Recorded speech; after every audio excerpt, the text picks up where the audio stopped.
இயேசுவின் காலங்களில் இயேசு என்ன பேசினாருன்னா கிருபையை தான் பேசினார், வேற எதையும் பேசலை. 3 வருஷமாக திரும்ப திரும்ப திரும்ப பேசுகிறாரு. எப்படிப்பட்ட ஆள் வந்தாலும் அவனை மன்னிச்சு தான் அனுப்பி விடுறாரு. எப்படிப்பட்ட ஆள் வந்தாலும் அவனை தன் சிநேகிதன் என்று சொல்லுகிற அளவுக்கு அவனோட பழகி அவனோடையே இருந்து, இன்னும் சொல்ல போனால் இயேசுவை சிலுவையில் அரைஞ்சதுக்கு காரணமே எல்லாரையும் மன்னிக்கிறார்ன்றதுக்காகத்தான். பாவங்களை மன்னிக்கிறதுக்கு உனக்கு யார் அதிகாரம் கொடுத்தான்னு கேட்குறாங்க பாருங்க.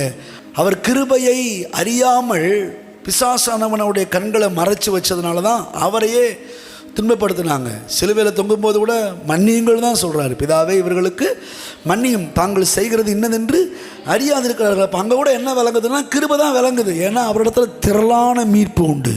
எத்தனை பேர் ஆமென் சொல்கிறீங்க? பைபிள் சொல்லுது, அன்போ திரளான பாவங்களை மூடும், அன்போ சகல பாவங்களையும் மூடும். தேவன் அன்பாகவே இருக்கிறார். அப்போ அவர் அன்புனா அவர் என்னத்தை தான் பண்ணணும்? எல்லா பாவத்தையும் மூடணும். இவனுக்கு விரோதமாய் வந்தவனை கூட அவர் என்ன தான் பண்ணி ஆகணும்? மூடணும். அப்படி தான் சிலுவையில் மூடினார். அப்படி இவர்களை மன்னியும் என்று சொல்லும்போது கூட இவங்களுக்கு மனசாட்சி குத்தலை பாருங்க.